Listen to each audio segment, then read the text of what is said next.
भाइयों, horror film मुझे फिर से यहाँ लाई है। आज हम फिर से थाई हॉरर सीरीज 407 उड़ान को देखेंगे। ये फिल्म वास्तविक घटनाओं पर आधारित है। थाईलैंड में एक अज्ञात विमान में कई हवाई दुर्घटनाएं हुई थी, जिसके कारण कई यात्री दुर्भाग्यवश मारे गए। लेकिन उड़ान खर्चों में कटौती करने के लिए एयरलाइन ने हादसे के विमान की मरम्मत की और इसे फिर से बाजार में इस्तेमाल के लिए डाल दिया। जेरा इस उड़ान की एयर होस्टेस थी। प्रस्थान के लिए तैयार विमान को देखकर उसके दिल में हमेशा एक अनहोनी की आशंका रहती थी और अवेई वह एक इंजीनियर था जो विमान की आखिरी जांच कर रहा था। अचानक पीछे से एक छाया गुजर गई। अवेई को लगा कि यह केवल उसकी भ्रांति है, लेकिन जब वह जाने की तैयारी कर रहा था तो उसे पता चला कि माल का दरवाजा तो बंद कर दिया गया है। उसने तुरंत वायरलेस से अपने सहयोगी को बुलाया। हालांकि एयर होस्टेस नृत्य के माध्यम से यात्रियों को सुरक्षा ज्ञान दे रही थी और उसे सुनने का समय नहीं था। जैसे ही विमान धीरे धीरे उड़ान भरता गया, एयर होस्टेस ने यात्रियों के लिए भोजन की तैयारी शुरू की। लेकिन चमत्कार यह था कि जिसमें भी बर्तन रखे थे वह अलमारी किसी भी तरह से नहीं खुल रही थी। जेरा को कुछ याद आया और उसने सीधे एक घूंसा मारा। अलमारी का दरवाजा तुरंत खुल गया। उसे याद आया कि पिछली बार भी विमान दुर्घटना से पहले ऐसा ही कुछ हुआ था और उसका बुरा पूर्वाभास और भी बढ़ गया। तभी जीला ने महसूस किया कि उसके पीछे कुछ ठंडा सा है। वह मुड़कर देखता है।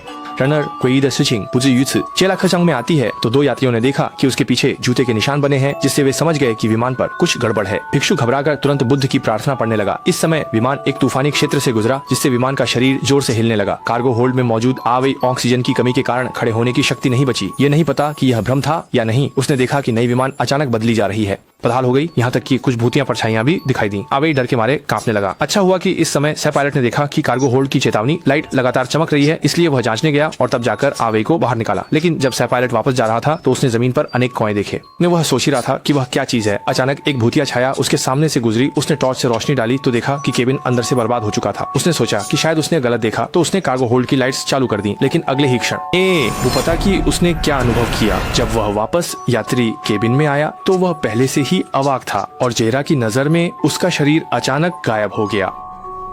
अधिक अजीब बात यह है कि नई विमान अचानक जंग से भरी दिखने लगी और खाना गाड़ियों को धकेल रही एयर होस्टेस अचानक जमीन पर बेहोश हो गई। इसके बाद सभी यात्री जैसे किसी जादू में फंस गए। उनके शरीर अनायास मरोड़ने लगे। अभी ने अंदाजा लगाया कि यह केबिन का दबाव कम हो जाने की वजह से ऑक्सीजन की कमी है। उसने जेरला को जल्दी से पायलट को सूचित करने के लिए कहा और अपनी आखिरी ताकत का इस्तेमाल करते हुए ऑक्सीजन मास्क को नीचे करने की कोशिश की। फिर बस बेहोश हो गई। जब जेरला वापस आया तो उसने देखा कि एक पुरानी टूटी फूटी भोजन की गाड़ी धीरे धीरे यात्री कक्ष में धकेली जा रही है।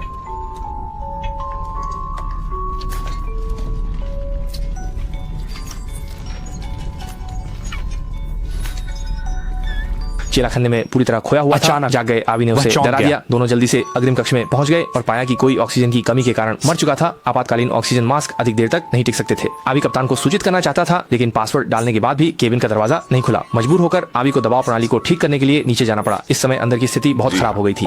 फिर भूतिया छाया चमकी। दोनों ने इसे नहीं देखा और दबाव प्रणाली की मरम्मत जारी रखी। पर ज्यादा समय नहीं हुआ था कि जेरा ऑक्सीजन खत्म होने के कारण बेहोश हो गया।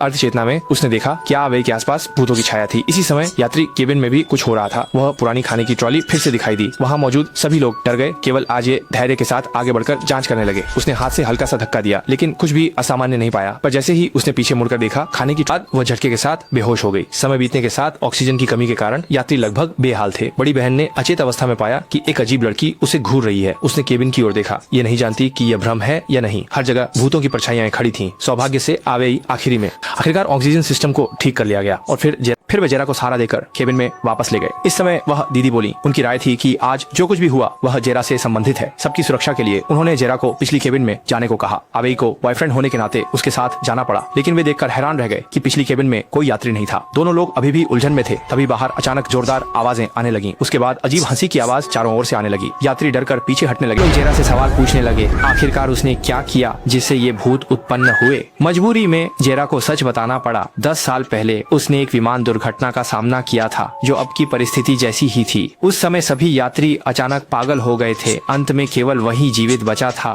जिंदा बच गया। ये तब हुआ जब जेरा को एहसास हुआ कि यह वही विमान है जो उस समय दुर्घटनाग्रस्त हुआ था। उसने टॉर्च जलाकर देखा तो पाया कि विमान के दरवाजे पर खरोंचें थीं। जब सभी लोग हैरान थे तो अचानक 3 मृत एयर होस्टेस दिखाई दी, जिससे लोग डरकर भाग गए। लेकिन लड़की गिरने के कारण पीछे रह गई। फिर अजय खुद को बचाने के बारे में सोच रहा था, लेकिन केबिन का दरवाजा एक जोड़ी ने बंद कर दिया था। जब वह वापस जाकर अपनी प्रेमिका को ढूंढने लगा, तब तक वह बुरी आत्मा द्वारा घेर लिया गया था। अजय ने जाकर एक मुक्का मारा, फिर अग्निशामक उठाकर उसे मर डाला। जब सभी लोग एकत्र हुए तो बड़ी बहन ने देखा कि उसकी बेटी गायब हो गई है। इसलिए सबने 2 समूहों में बढ़ने का निर्णय लिया।